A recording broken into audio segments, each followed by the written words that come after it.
আমি তারেক বলছি। জি আমি একটু আয়শা আসিয়া জি আসিয়ার শরীর কেমন আছে এখন? ভালো না, রক্ত ব্লাড দিচ্ছে, ব্লাড দিচ্ছে। আচ্ছা আচ্ছা আচ্ছা আচ্ছা।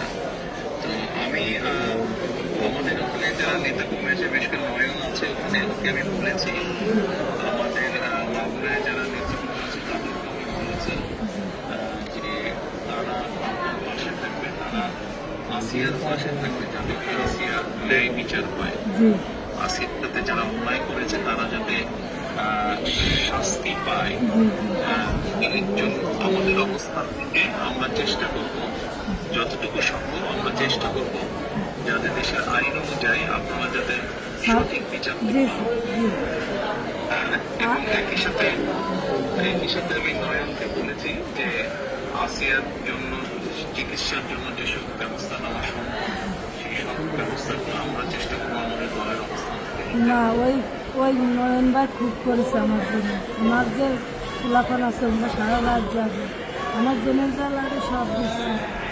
আমরা ওনার নির্দেশে করেছি।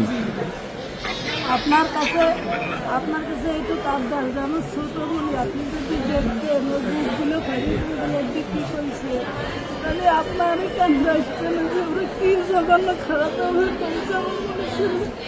আপনার কাছে এইটুকু অনুরোধ যে আমার শাস্তিটা দেবেনি, আর আমার দিকে মনে ক্ষতি করেছে ওরা, একটু আপনার কাছে আবদার চাইও, একটু বিচার দিলাম আমি। ইনশাআল্লাহ আমরা আমাদের অবস্থান থেকে আমরা চেষ্টা করবো যাতে আসিয়া ন্যায় বিচার সেই প্রচেষ্টা থাকবে। আপনি চিন্তা করবেন না, আসিয়ার চিকিৎসার জন্য যা কিছু প্রয়োজন আপনি যদি কিছু মনে করেন আমাদেরকে জানাবেন, ঠিক আছে? এতে নিয়ে টেনশন করবেন না।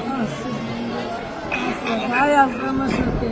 জি, আমাদের লোকজন সবাই নেতারা আপনার পাশে, আসিয়ার পাশে তারা থাকবে। জি আছে ভাই, নয়ন ভাই, আপনি নয়ন ভাই আছে, আপনি আছেন, আপনি তো সব দেখতেন, তারপরে আমার দেখতে কি যায়।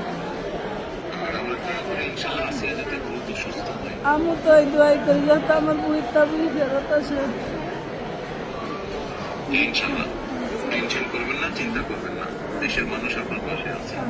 দেখতেছি তুমি, আচ্ছা আচ্ছা বল। আর দোয়া করবেন আমার মনে। ইনশাআল্লাহ দোয়া করি ভালো থাকেন। জি, আসসালামু আলাইকুম। জি স্যার, আসসালামু আলাইকুম স্যার। আসসালামু আলাইকুম। আসসালামু আলাইকুম। আব্বা কার সাথে কথা বললেন?